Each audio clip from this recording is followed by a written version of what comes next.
Hi, good morning. So ngayon na araw may bibitawan tayo na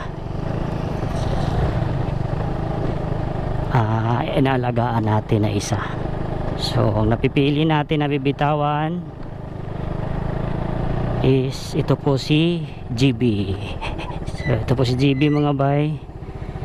So tignan natin siya sa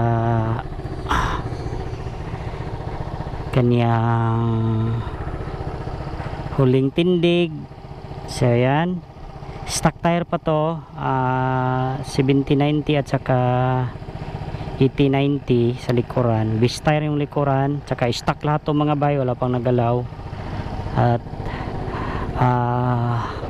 magto 2 years pa to ngayong December. Yung odometer ito pa po 11,814 yung takbo. So pinadala ko na yung dalawang susi at yung restro natin.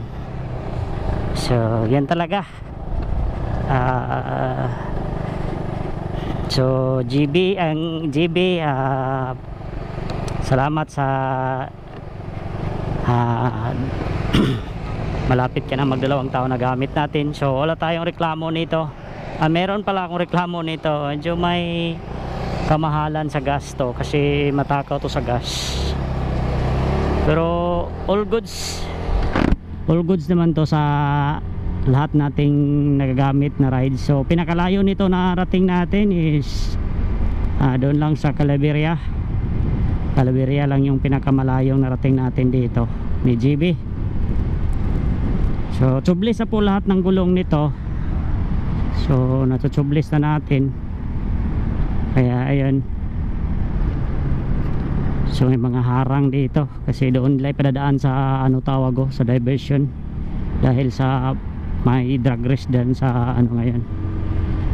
So araw ngayon is linggo, buwan ng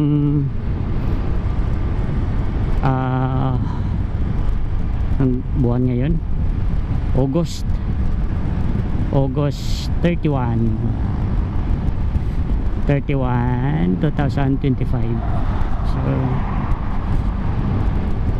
So abang-abang kayo sa mangyayari nito. So pupunta na natin to sa bagong may-ari mga bay. So yan talaga ang buhay. So makamiss din to si GB kasi panalo ko to mga bay sa raffle namin. Naiyak na tuloy ako. Yan talaga yun.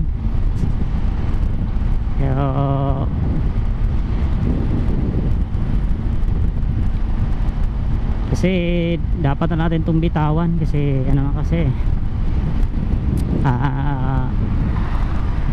hindi naman siguro sa ganun kasi may aakyatan pa kasi tayo na yung sasakit pa yung ulo natin ba.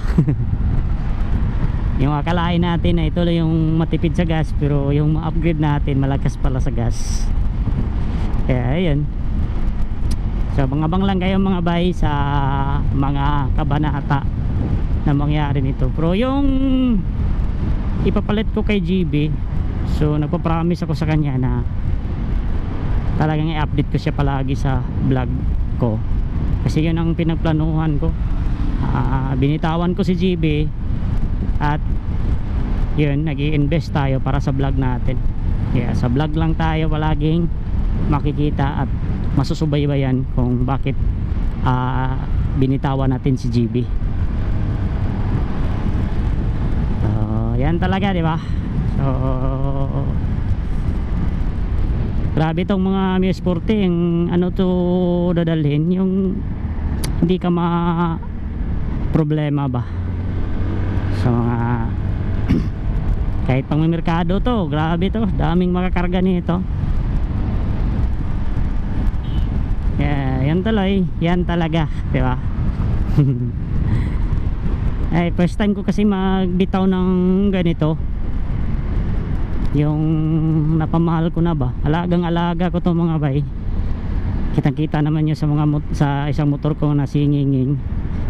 Sabi kasi ng aking partner, si Nginging kasi yung bitawan namin, kasi matagal-tagal na yan sa akin, nasa 12 na taon na. Pero manghinaya ako kay Nginging kasi siya yung pinakaunang motor ko na pinaghirapan ko talaga. Yung nagsasahod pa ako dati na maliit pa yung sahod ko, tapos yung kinakain namin hirap pa kasi magbayad ako ng buwan-buwan sa motor na yun. Kaya mas malaki yung ano dun, sentimental value sa motor na yun. Kaya ayun, pinagpasyahan namin na si GB na lang, kasi para naman na yung si Nginging hindi siya mawala sa akin, kasi yun talagang pinakamamahal ko na motor. Kasi marami na kaming pinagdaanan noon sa mga long ride ko dati, palagi akong nasisave doon. Tapos ang kagandahan doon mga bay, matipid sa gas kasi FI na po siya. Kaya ayun yung napupasyahan namin. Ito si GB lang ang iwan namin kasi bago pa to sa akin. Tapos hindi tayo mahihinayang pag ito yung ano natin ba, kasi bago pa. Yung si GB kasi matagal-tagal na, kaya medyo sa price noon pag bibilhin mo yon, medyo ano na yun, medyo mura na yun. Hindi na yun dati sa ganito, hindi gaya dito ni ano ba, may mga scooter kasi mas mahal kasi to. So yan, yun ang sinasabi ko sa inyo, may drag race pa dito, kaya talagang traffic kasi 2 araw na to na drag race mga ba. First time to na nangyari dito sa Valencia na may drag race. Kaya yun talaga mga gusto sa mga tao dito, lalabas yung mga malakas na motor dito, gaya niya no.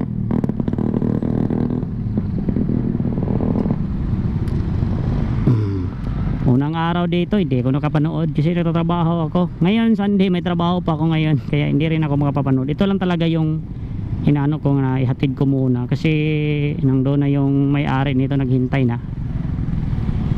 Kaya yun, wala tayong magawa niyan.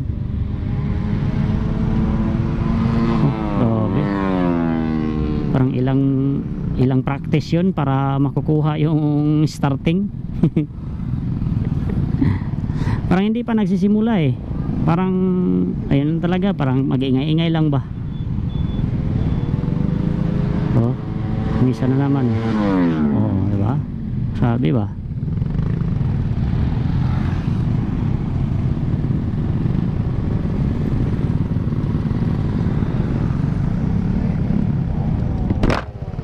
Yung mahilig talaga sa motor, siguro kung may saktong motor pa ako, siguro salin ako dyan. Hirap nga tayo makabili ng mga 150cc dahil mahal kasi ang mga motor na yan. Dito lang tayo sa mga 115, mga 110cc. Itong sporty naman, malakas to pag gawin tong drag bike. Kaso yung kulang lang sa atin is yung pang finance talaga nito, kasi yung mga ganyan talaga pag mag-upgrade ka ng drag race, hindi talaga biro yan, kasi lalabas ka talaga ng pera yan. Ang iba nga dyan, nalalaman ko parang ano ba, yung price dyan sa paglalaro, hindi yan makabayad sa pag-upgrade sa motor. So kumbaga bibili ka ng motor ng ganito, mga Sniper 155, halaga nito nasa 100 plus. Yung upgrade mo rin dyan pag sa makina pa lang yan, 100 plus din. Diba? Kaya yung mga gusto talaga, buti na lang siguro na hindi ako nilagay dyan.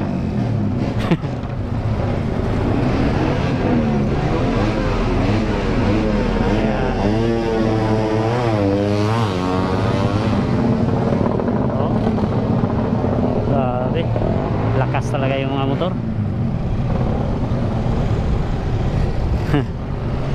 Yan talaga, basta drag race. Ayan, diretso na tayo.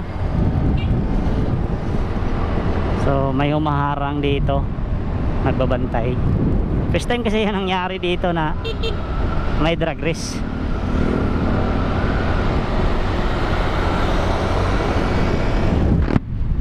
So yan, so kita-kits tayo sa buong pangyayari sa ating pagbitaw ni GB mga bay. So yun lang. So kita-kits, let's go.